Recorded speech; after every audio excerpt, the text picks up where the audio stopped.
আসসালামু আলাইকুম। আমি রাহিন ইসলাম সুনেট। গত ক্লাসে আমরা HTML এর কালার সম্পর্কে আলোচনা করেছি। আজকে আমরা জানবো HTML এর ইমেজ কিভাবে আমরা আমাদের ওয়েবসাইটে ইমেজ ইউজ করব। তাহলে চলুন শুরু করা যাক। প্রথমে আমি এখানে একটি ফোল্ডার নিয়েছি এবং ফোল্ডারের নাম দিচ্ছি পার্ট 10।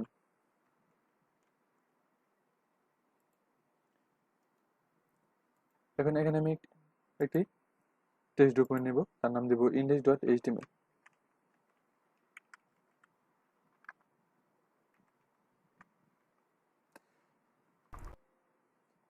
এখন যদি এটিকে আমরা আমাদের ভিজুয়াল স্টুডিও কোড দ্বারা ওপেন করি,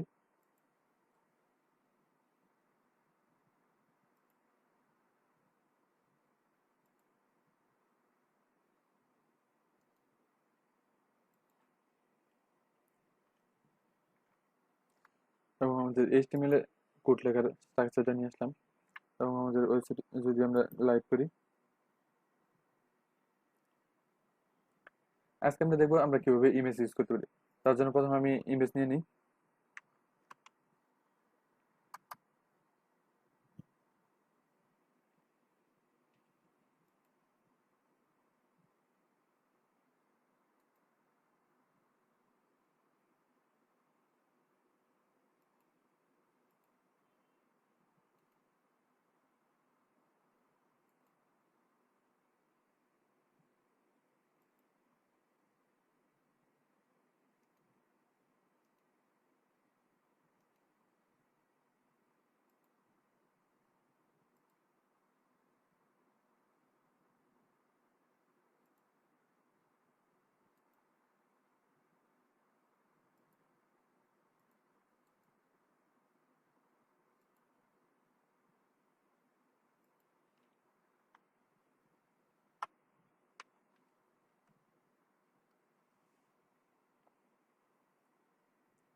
আমরা আমাদের ইমেজগুলো ডাউনলোড করে নিলাম। এখন আমরা ইমেজ কিভাবে ইউজ করব। ইমেজ ইউজ করার জন্য আমাদের ইমেজ ট্যাগ ইউজ করতে হবে। img image tag, image tag দিতে হবে এবং সোর্স দিতে হবে। সোর্স মানে আমরা যে ইমেজটি আমাদের কোথায় আছে তা আমরা এই সোর্সের ভিতরে লিখে দিব। এবং অল্টার হচ্ছে, অল্টারে আমরা ইমেজ কি ইমেজ ইউজ করছি তা এখানে লিখে দিব, যাতে যদি আমাদের নেটের প্রবলেম থাকে, যদি আমাদের পিকচারটি যদি লোড না হয়, তাহলে লেখা আসবে যে এই লেখাটি আসবে, তা আমরা দেখব। প্রথমে আমরা দেখে নিই আমাদের পার্ট 10-এ এখানে ইমেজ আছে, সেম পেজ আছে, তার জন্য আমাদের কিছু করতে হবে না। আমরা যাতে আমাদের ইমেজের নেমটি কপি করি এখান থেকে,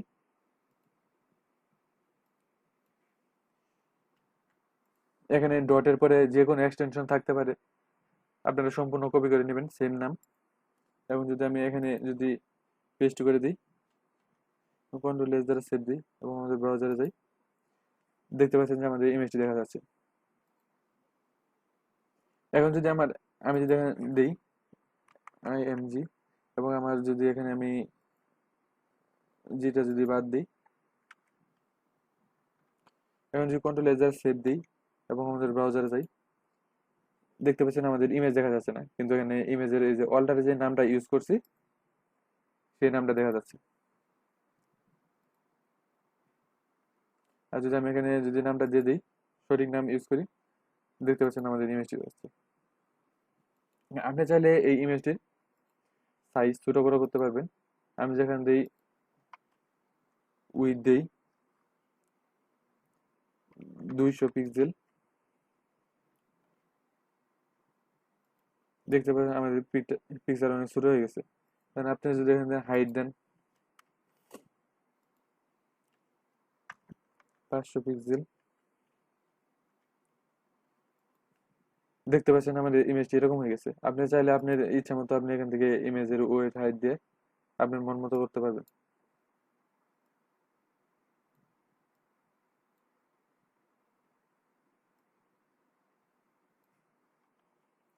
আমি যদি চাই এখানেও ইউজ করতে পারবো। আমি যদি এখানে স্টাইল অ্যাট্রিবিউট দিই এবং এখানে যদি আমি লিখি উইথ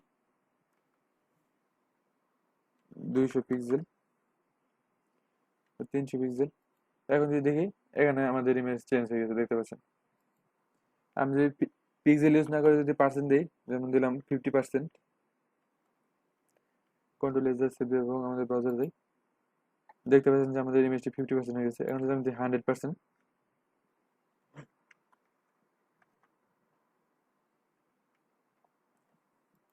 দেখতে পাচ্ছেন আমাদের ইমেজটা আরো বড় হয়ে গেছে। এখান থেকে আপনি আপনার ইচ্ছে মতো আপনি পার্সেন্টেজ ইউজ করতে পারবেন, পিক্সেল নিতে পারবেন। এখন আমি চাচ্ছি যে আমাদের এই ইমেজে ক্লিক করলে একটি ওয়েবসাইটে নিয়ে যাবে। আমরা হাইপার লিঙ্কসে যখন ভিডিওটা দেখছি তখন আমরা দেখছিলাম যে কিভাবে ক্লিক করলে আমাদের অন্য একটি ওয়েবসাইটে নিয়ে যায়। আমরা আজ দেখছি। আবার আমি এখানে অ্যাঙ্কর ট্যাগ নিলাম। অ্যাঙ্কর ট্যাগের ভিতরে এইটুকু আমি কপি করে এখানে রেখে দিলাম এবং এই জিরাফের ভিতরে আমরা দিয়ে দেবো https://www.google.com।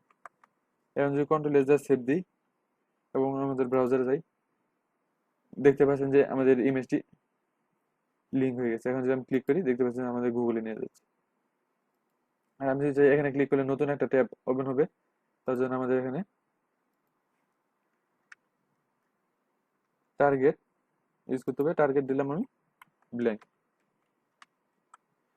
কন্ট্রোল এস সেভ দিই এবং আমাদের ব্রাউজারে যাই।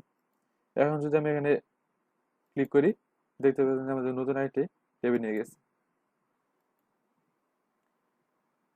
এভাবে আমরা আমাদের ওয়েবসাইটে ইমেজ ইউজ করতে পারি। আমরা যদি চাই এখানে আমরা আমাদের ইমেজ ইউজ না করে আমরা যে ইমেজগুলো আমাদের এখানে রাখছি ওয়েবসাইটের ভিতরে রাখছি, এখানে না রেখে আমরা আরেকজনের ওয়েবসাইট থেকে বা নেট থেকে ডাইরেক্ট আমরা ইউজ করতে পারবো। তার জন্য আমি এখানে কেটে দিই img। এখানে যদি আমি এখানে ক্লিক করি যে যেমন আমি এই ইমেজটি চাচ্ছি নতুন একটা ইমেজ নিই।